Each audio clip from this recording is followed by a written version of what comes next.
Good evening, everybody. Welcome to this meeting of the Denmead Parish Council's Planning Committee.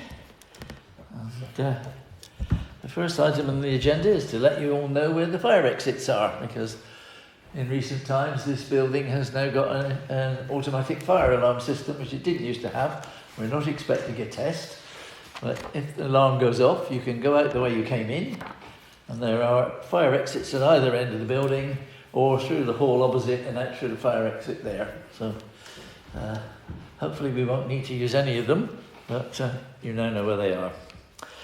Item 2 is to point out that we now record all our meetings and they appear on the Parish Council's YouTube channel. Ideal if you can't sleep. Shouldn't have said that, should I? Naughty. Number 3, item 3 is apologies. We've had apologies from Councillor Jones. Yes. Haven't we? Okay. Thank you. And item 4 is declarations of interest arising from the agenda. Members and officers are invited to declare any relevant interests. Notwithstanding this item, members may subsequently declare an interest at any point during the meeting. Any interests? No, none. Item 5, minutes of the previous meeting. Receive and confirm the accuracy of the minutes. Anybody got any comments on the last minutes? Are we happy for me to sign them as a true record then? Thank you, that's unanimous. And I shall do so.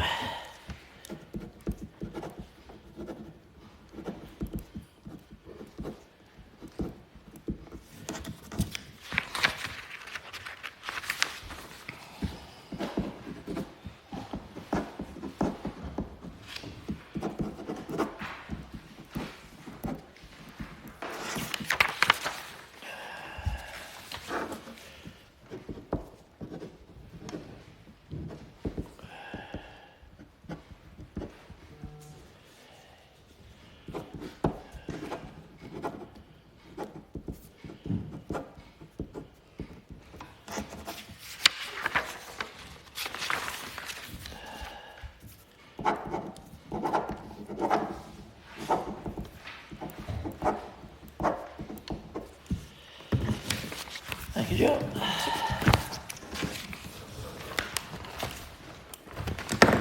Okay, we will now move on to item 6, which is the Planning Committee project report, which we received from the committee clerk, previously circulated to us all. Anybody got any comments on it? No, I was just, sorry. Yeah, Councillor Brown. I was driving past the oak tree that's next to the Forest of Beer pub and noticed that the ground underneath still hasn't been sorted. I know it's an ongoing list, but I don't want it to be missed off the... No, it's on the project plan, I think. It is. Yeah, and it was done a while back, but it needs doing again, yes. They keep trimming it back, but they've not done what they've done to the other oak tree, which is they weeded it and seeded it with grass underneath to make it usable. Yes. Well, yeah, thank you. Our clerk will make a note and we will chase again. We're still awaiting another visit from Winchester on the subject, I think. Yes. Okay, anything else? No, okay, thank you. Then item 7, public participation. The meeting will recess for not more than 15 minutes to allow members of the public to address the meeting. I'll go through the applications in front of us and invite comments from the public, but there are rules to the session which I will ask the clerk to read to you. The Parish Council, via this committee, comments and makes recommendations on planning applications affecting the parish. Proceedings during the public session, which will only exceed 15 minutes in exceptional circumstances, must remain under the control of the chairman, to whom all questions and comments on applications or other planning matters must be addressed. Objectors should also write to the Head of Planning Management at Winchester City Council. Thank you, Joe. The first application in front of us is from Mr. and Mrs. Wiley at 38 Mead End Road, Denmead. A group TG1, a group of oaks referred to in a arboricultural report provided. The works are required to reduce all oaks to achieve a 70 to 90% reduction in crown volume, prune on a triennial cycle to maintain at broadly reduced dimensions. The reason is for clay shrinkage, subsidence damage on the property. It says please also refer to the statement of reasons for work document for submitting with the application. The next door neighbour has written supporting the application, and two nearby residents, both of whom are present, have written and objected to the thing, and I assume one or both of them wishes to talk to us. I have my statement here. Would you like me to read it? It's within 3 minutes. It would save me reading it, Okay. Mr. Willoughby. Do you want me to stand up or anything? Oh, no. Well, if you feel the need. Okay, so the healthy, mature oak trees, which are the subject of this planning application, form part of the line of oaks separating the properties on Mead End Road from those on Little Corner, including my own. The trees are much older than the house at 38 Mead End Road, so when the house and its conservatory were built, a conscious decision was made to place them near the pre-existing trees. If approved, the application as it is written would enable the crown of the trees to be reduced to between 10% and 30% of their existing volume. According to a number of sources, including a local tree surgeon, this would be excessive and would result in a long-term negative impact on the health and well-being of these protected trees.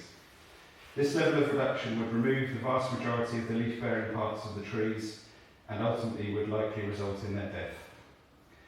A more normal level of crown reduction of oaks would be in the range 10 to 30%, leaving 70 to 90% of the tree intact. The excessive reduction and subsequent death of these trees would have a negative effect on the environment, causing the destruction of habitats for the many mammals, birds and insects which live and feed in these trees today. Bats are a regular sight flying along this line of oak trees. Deciduous trees, including oaks, are listed by the Bats Conservation Trust as important roosting and foraging grounds for the various species of bats found in the UK. These oaks have many of the features listed by the Bats Conservation Trust which would indicate that they have the potential to be important for bats, and therefore they have what is known as bat potential. In addition to the negative impacts to local wildlife, the excessive reduction and subsequent death of these trees would result in a loss of historical features characteristic of this area of the village, and a significant loss of amenity to neighbouring properties, including my own. The oak trees provide a natural barrier between the houses on Mead End Road and those on Little Corner, and there would be increased potential for overlooking and a consequent loss of privacy if this planning application is approved in its current form. The trees are visible from publicly accessible land, including the nearby footpath and roads, and they therefore provide public amenity which would also be negatively impacted or lost if the trees were excessively reduced in accordance with this planning application. Thank you very much. Mr. Harrison, do you wish to... Yeah. I must say I agree with everything Mark said, but I also said the trees in question on Boundary Oaks is the original farm on which the estate was built in the 1970s. 4 of the 5 oak trees overhang my garden, and if any work was to be done on them, access to my property would be needed.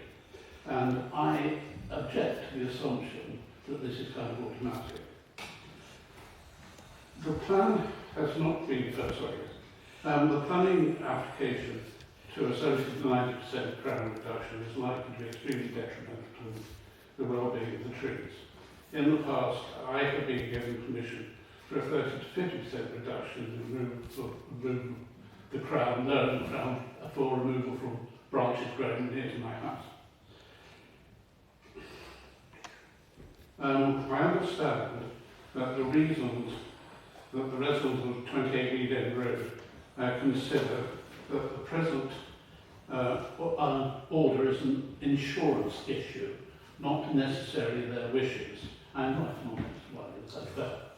And together with my neighbour, I strongly hope that Winchester would send their own arboreal specialists and actually make some sort of decision which would, be accepted. The other thing I might say is, if you look at the expense in actually reducing 5 large oak trees and then maintaining a 3-year cutting cycle, you are looking at a considerable amount of money. I think Mr. Wayne and I had a chat, and we thought that £1,000 a tree, while they were being done, would be a kind of reasonable quote. And actually, that's a huge amount of money. There ought to be another situation which would actually be more amenable and less detrimental and less ecologically impactful, if it's such a word. Thank you very much.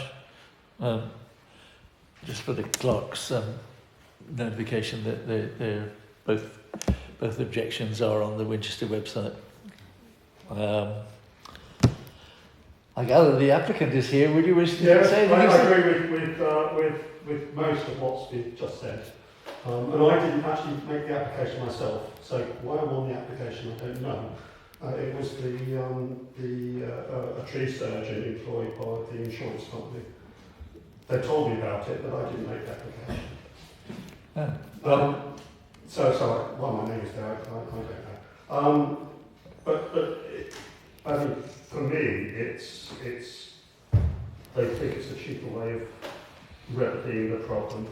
There are other ways of protecting the property apart from cutting down trees.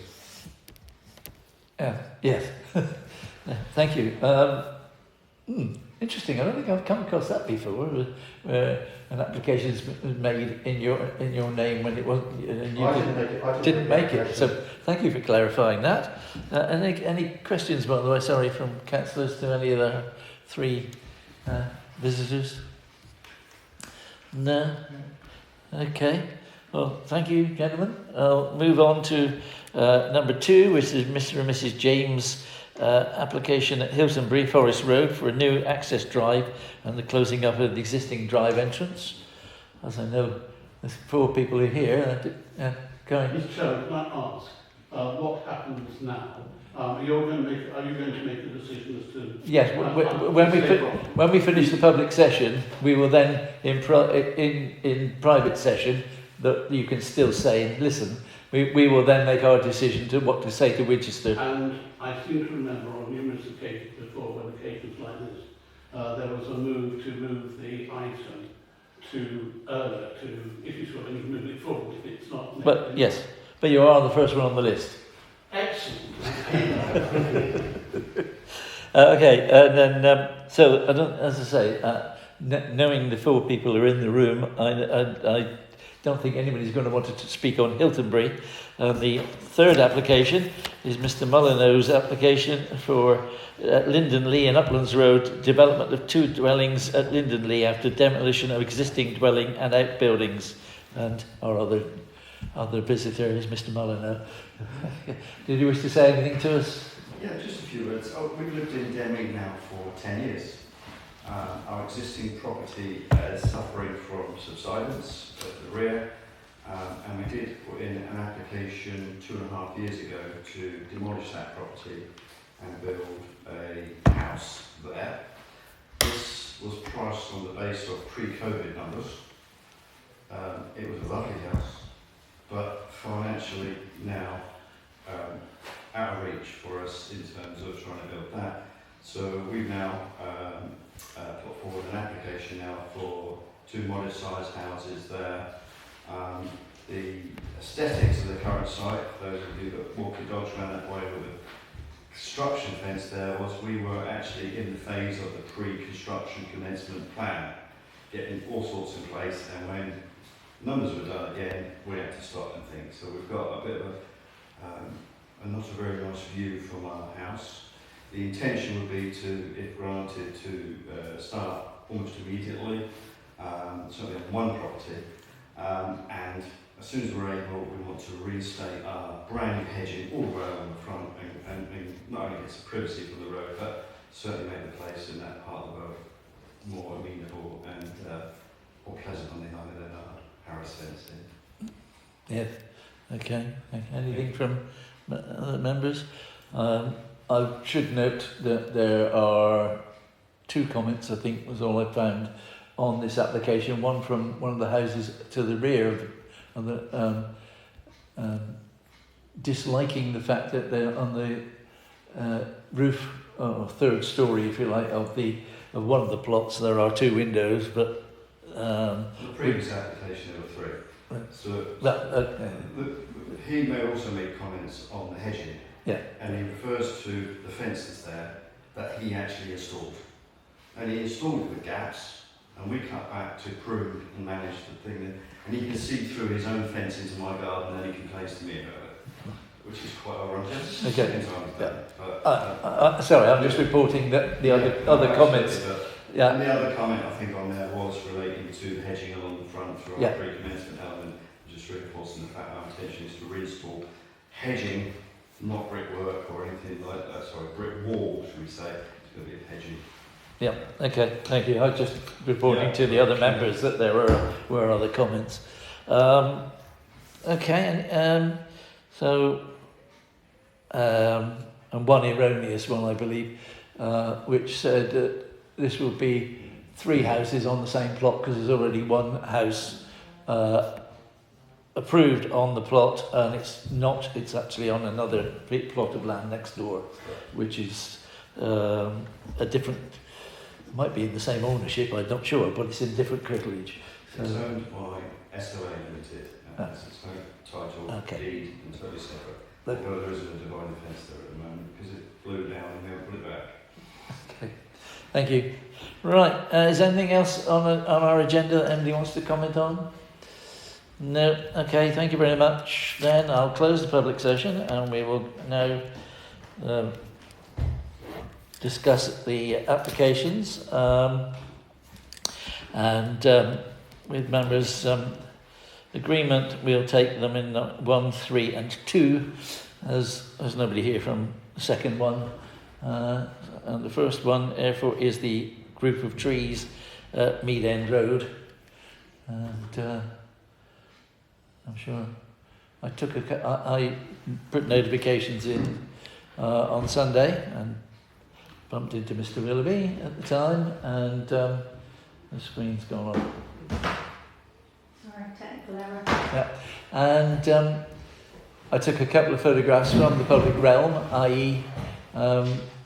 the Greenway, and that is Mr. Harrison's house with the trees beyond on the boundary, and I think there's another one, slightly different angle, but that's the bunch of trees, and as you can see they are quite substantial and therefore quite old as they're oaks.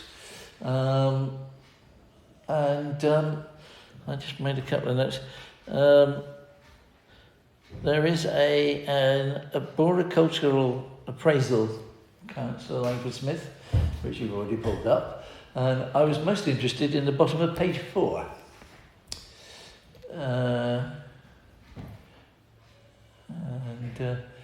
The top of the page, I think, not sure, that doesn't look the same as what I was thinking. It was right at the bottom of the page with a comment.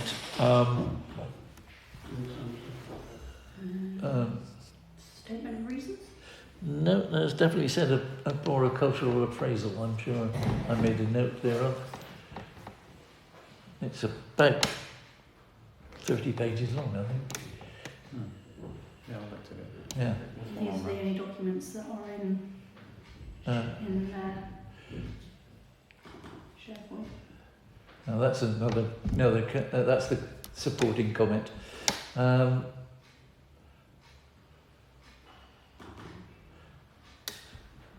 Statement of reasons. Yeah, there's definitely one there which is quite a few pages long, and at the bottom of page 4 it says it would probably the something about taking the trees out would probably be easier, but doesn't seem much point. But, sorry. I note, Mr. Willoughby, and I'll open the public session again. I believe the document is the sketch plan. I don't know why it's called that. Oh, right. Sorry. Thank you for that, because I was actually read the front page of it and didn't realise. Well, that's 12 pages. Yeah, okay. It's bottom of page 4, which at this distance with my eyesight I can't read. And there you go. Yeah, that's the bit. The oaks contain that's it. Likely to have grafted roots, but it was the same. The removal of these trees would be the most predictable solution, but are disproportionate and unlikely to achieve, given the protected status of the tree. Unlikely to be achieved given the protected status. So I think there's another statement at the start of the next page, Councillor Langford-Smith. Yeah, there you go. And reduction of the trees, of the oaks, sorry, can somebody else read it, please? Sorry, it's not quite good enough. Reduction, recommended tree works may be subject to change upon receipt of additional information. Other vegetation recorded presents potential future risks to the building stability, and management is therefore recommended. Yeah, okay. Sorry, that was a very interesting point to I thought to me that the horticulturalist is recommending these huge, 70 to 90% reduction in these trees, is basically saying it would taking them out would certainly solve the problem, but it seems over the top. To paraphrase Councillor Langford-Smith. I've read the report and it states that foundations are 1.2 metres. We've got a single storey extension that we've just completed and we had to go down 2.4 metres. So, because it's on clay, anything less than that, you're going to get issues. Yeah. Thank you. Councillor Brown? Referring to that statement, I think it intimates the fact that if they were to put in an application to take the trees out, they wouldn't get it. So by stealth, if they reduce them between 70 and 90%, it's more than likely going to kill them. So therefore it has the same effect. Yes. The householder is going to have the double cost or perhaps not the householder, maybe I'll come down to the insurance company. They'll have the double cost of cutting them back and then taking them out. But yes, Councillor Brown, sorry. Also, a triennial cutting regime on an oak tree would be excessive. Apart from the work that would be done initially, in 3 years an oak tree will not grow back enough to warrant cutting it back anyway. Councillor Langford-Smith. Are we on opinion? Well, I think we might well be, because there's not much in the way other than facts and other than there's the trees, and that's what they were proposing to do because of root damage. It does mention that they've taken root holes and taken bits of root out and identified them as oaks. They've actually only done the level monitoring over a 6-month period. Normally level monitoring is done over a 2 or 3 year period. This is an old field boundary. It's a nature corridor which is absolutely vital for biodiversity. The suggested work to these trees would be detrimental to the public amenity. There are insufficient footings to the building given the circumstances of the clay, and the cost of reducing the trees in the longer term is probably similar to the actual repair works required to actually support the building. So the insurance company, I believe, are trying it on, and I think we should strongly object. Councillor Brown? A reason that insurance companies are loath to put underpin houses is because it can devalue the house, which is a reason they don't like doing it. That and the cost, I suspect. Yeah, well. Yeah, well, sorry, Councillor Langford-Smith. I believe it's actually only the conservatory that's affected, it's not the house. It's a single-storey extension, which is just the conservatory. It did. That's the impression I got from reading the documentation. I assume that your statement just now was a proposal that we object strongly. I'll second it, and so we have a proposal for a strong objection on the grounds that, well, for one thing, it'll probably kill the trees to do that. It's extremely excessive pruning I'm absolutely amazed that an arboriculturalist should suggest that much pruning. Yeah. Can we actually say that is not pruning? Yeah, well, all right, that is pollarding a tree, effectively. Yes, okay. We can add that. We can get Joe to add that too. It's not pruning, but pollarding. And as I say, my personal thought was, how could an arboriculturalist suggest that much cutting back, shall we say? So you've got all the various things, Joe, and you can easily borrow from our the objectors that have visited us this evening as well. You can their things. So, do we wish to go to committee if necessary? Yes, Councillor Brown. Just one thing. The applicant says the application is not. He never made it. That's If true. he's Yes. not happy with the application, it can be withdrawn. This is well, yes. I suspect though that he may not wish to irritate his insurance company, which would be understandable. So we have a proposal for a strong objection on the grounds of things like street scene, but mainly the health of the actual trees, climate emergency as well, of course, as cutting back healthy trees, And the triennial. and well, we strongly object to the amount of pruning and the fact that it's been suggested triennially is excessive as well. So, show of hands then for a strong objection and request for committee. Right. Can we also mention about it being a bat corridor? Well, yeah. Well, yes.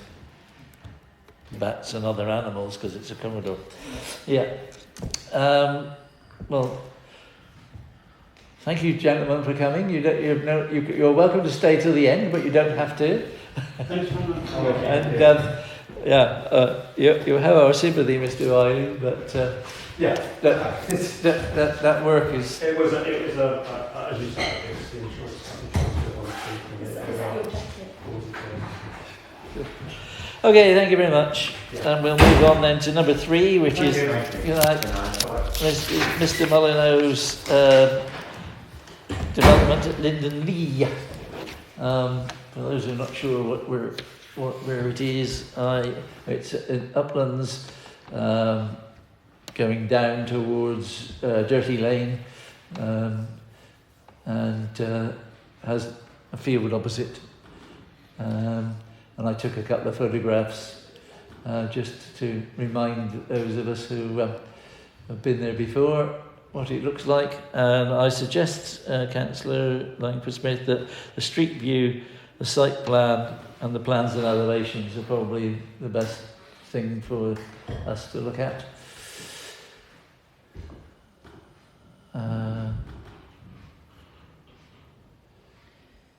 That one needs. Street view. This is a proposed street view,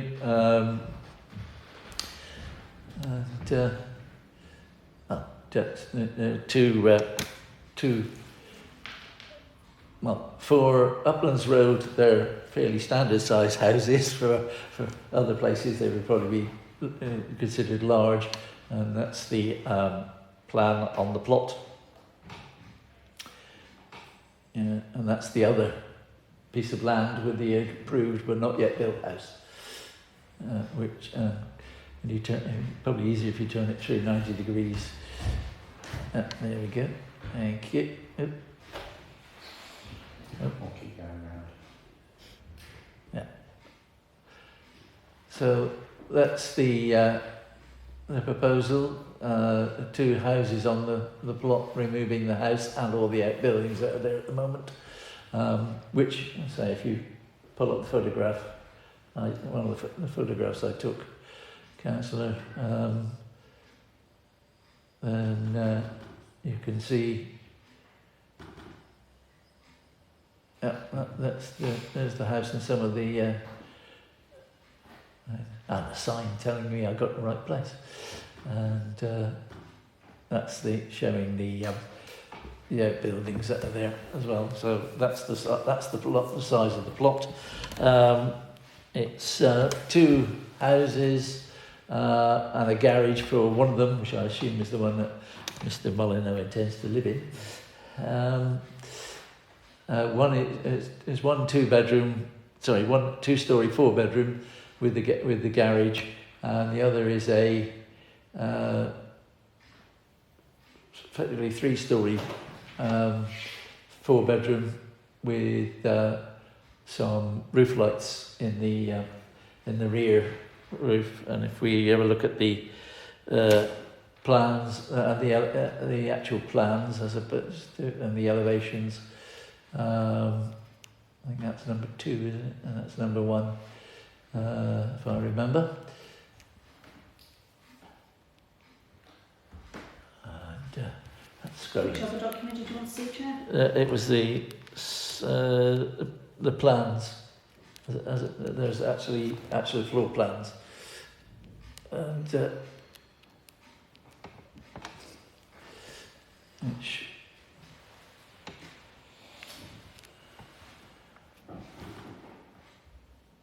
yeah, there we go. So which one's that? Sorry, because there's one for each. It's in the title of the document. That's plot 1, which is just the 2 stories with a loft space, I think, but no. And plot 2 is it's a different layout, and that has a room in the loft with 2 Velux, which the neighbour at the back complained would overlook him, but as they're in the roof, it would be difficult to see. So the other floor plan is further down on that same plan. And there's a garage there on the right on plot 1, which has a storage area in the roof and 2 windows looking out across the front drive area. Yes, Thank you very much. Councillor Andrew. Can I just ask clarification from the applicant, please? So the previous application that was put in was to replace Linden Lee and also build on the side plot. Okay, so there were 2 applications. So one was a single application for this one in the Light Square, Yeah. standalone, which is still active. There was an additional application for a single house where the 2 new ones are, and they're exactly the same property there. Which is under different Which ownership. were both approved, which is a bit different number. So originally there were going to be 2 houses on the plot. There's now applications for 3. Well, we refer to the plot, that is 2 legal entities. I appreciate that, but originally it was 1 house of Linden Lee. Yeah, probably 7 years ago. Yes, Yeah. yeah, absolutely. And originally, before that, the original deeds, it was 2 plots, but the owners purchased 2 plots from the orchard owners and then combined them, and then we uncombined them. It's like, I'm just thinking of our housing numbers for the neighbourhood plan. And, yeah. I've got to try and keep up with how many we've had or will have. Yeah. So yes. So the one of the comments was this will be 3 houses on 1 plot. There is to the left, as we look at that plan, there is a separate piece of land with planning permission for a separate house, which has not been started. Linden Lee and its outbuildings are proposed to be knocked down and replaced with these two houses, which Mr. Molyneux told me on Sunday, one of which he's going to live in. So I kind of assumed that was the one with the garage. But yeah, sorry, Councillor Brown. Can I clarify whether the application to take the tree out was on this plot or on the It's in this bottom right-hand corner. The street. Yeah. It should be there actually. Yeah, it is there. Yeah. Yeah, and that has not yet been decided, and it is at a interesting angle. Shall I speak on Yeah, well, I'll open the public session again. Yeah. As explained to the tree officer today on the telephone, that tree doesn't form part of this building work. It's not necessary to remove that tree for this plan. We're just concerned that tree is going to fall onto my neighbour. It doesn't impede, it's not within the root protection zone of that garage either. Other than protecting the canopy and the root protection zone, it's not critical to the planning to have that tree removed. I'd rather have it straight, to be honest, but it's become dangerous. And the intention would be to plant something in that corner to have a nice feature there. Yeah, thank you. Thank you for that. I'll close the public session again. It's Councillor Brown. You might need to open it again. Oh, right. The loft space in the property you wish to occupy, do I remember that is a sewing room for your wife? Or is that She does it so. It's a loft storage area for it. It's not even accommodation. Okay. Well, Okay. But frustratingly, it still features in the seal calculation. Right. so anyway, okay. Well, we'll leave Mr. Molyneux to listen now, if we will. And right. So those are the facts. There are two. Just to clarify, the loft storage area is a house on the left. It doesn't feature in the house on the right. Okay. Now there is a storage area in the garage on the other one, which there is some of the elevations which we were starting to look at. That's the garage elevation, and I'm sure which is which there. That's plot 1. That's two. And this is plot 2. That's plot 2, the one with the loft storage area, and that's the one to the left. Basically, I think we adequately covered the facts. Other than the fact that the current access will obviously be moved made into 2 accesses, which will be suitably piped to, because that's a drainage ditch there. There's various drainage issues, I think, to be shown on there. And the only comment that I've seen is that the arboricultural officer has responded back that the arboricultural report is from 2020 and he'd like to see a newer one. Councillor Langford-Smith. I can't see any reason to object, Chair, but I think we could ask Winchester to put a planning condition on the windows in the 3rd storey that are a concern for the neighbours, that they're obscure windows, which would mitigate to some level the overlooking. I hear you saying, Councillor Brown. Something on that, but I think the windows have to be over a certain height, which means they technically can't be viewed out of it. So there's something with them.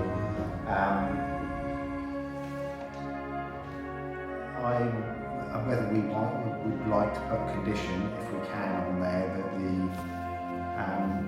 storage area in the loft is not a habitable space.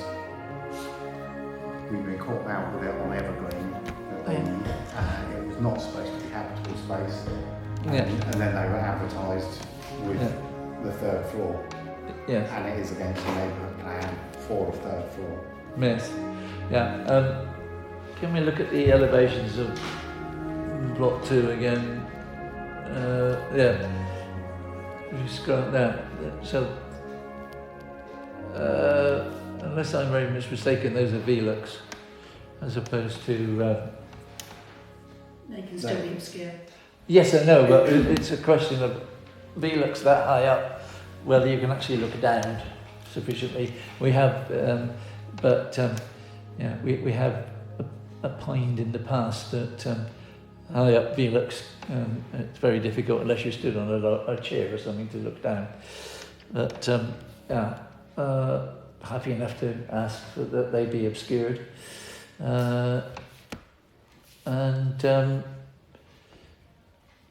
Also, Councillor Brown wishes to ask for a clause saying that it should be understood to be not accommodation, but storage space. So you basically said you can't see any reason to object. I cannot really see any real reason to object. It's reasonable sized properties on a very large plot. I think we have a proposal that we don't object, but we ask that the plot 2 roof windows are obscure and that the 3rd storey in plot 2 is conditioned not to be accommodation. Is that right? That cover it? You okay with that, Joe? Yes. So formal show of hands then, please. No objection on with those two points. Good luck with it, Mr. Molyneux. Thank you very much. Maybe not from Winchester now. Yeah. Absolutely. Yeah. We're a statutory consulting, Absolutely, we yeah, just got yeah. our comments, we Yeah. just to actually make the decision. It's a step in the right direction. Anyway, you're welcome to stay, but you're also welcome to leave. There you go. Thank you very much. Thank you. Good night. Okay, number 2 then is our 3rd application in 3 months for Hiltonbury. Yes, sorry, Councillor Brown. Not meaning to hurry things along, but I can see this as a very sensible idea for relocating it away from the corner. Yeah, well, I did notifications, and Councillor Langford-Smith has pulled up the photograph I took from the driveway looking towards the village, and there's another one there I took from my car looking up towards the World's End, and that's the view you get, and that is where that vehicle is sat. That's next to the garage, and the new driveway will enter from that hedgerow. They obviously they're talking about having to cut a hole in the hedge, but the current access will be filled in with will be removed, and the hedgerow except filled in with hawthorn and blackthorn and other native species, and there is a list of trees which they will plant along the new drive to create an avenue at some point. Councillor Brown? Well, I will propose no objection to it. I will ask that they unpipe the ditch. I think it actually says they will. It does, okay. Yeah, I believe it says the ditch and the verge will be reinstated. Though obviously they will be piping further down. So as far as if I remember correctly, they are going to do so. So we have a proposal. Well, I've seconded it. So there's a proposal for no objection. Show of hands formally. That's unanimous. Moving on, therefore, to decisions received. Very nice our meeting if anyone listens back to it, isn't it? Yes. In the old days, FAMP used to be on a Tuesday evening, and they always play a Bide With Me at the start. Okay, where are we? So decisions received. St Christopher's Lower Cravick Lane, additional bay to the garage, no objection from us, and it was permitted. The Springfirs Atlas Lane, balcony, etc., we didn't object, and it was permitted. Crown reduction of an oak tree and crown thinning to the pastures, we strongly objected, but it's permitted. Clouds Hill, Hamilton Road, we didn't object and it was permitted. 10 Creech View's existing detached garage to residential ancillary annex was permitted. We asked for a condition which has been included. One Little Mead oak tree crown reduction. We objected, it was permitted, and it was done today. And 52 Hatchmore Road's application to reduce 3 trees by 3 or more metres. We raised a strong objection and it was refused. And Barn Green Cottage, single-storey roof extension with roof extension and rear dormer, we didn't object and the application was permitted. So we note those. Yes, Councillor Smith. Just to note, Chair, Barn Green Cottage, I noted on their application form that they put that there was no alterations to trees and shrubs. Oh, yes. Mm. Possibly because they'd already gone. Okay, new planning applications. Have we had any? Just one so far. Oh, right. Don't recall any, but one then. Okay, and then item 11 is the confidential report. So maybe So, stop the recording.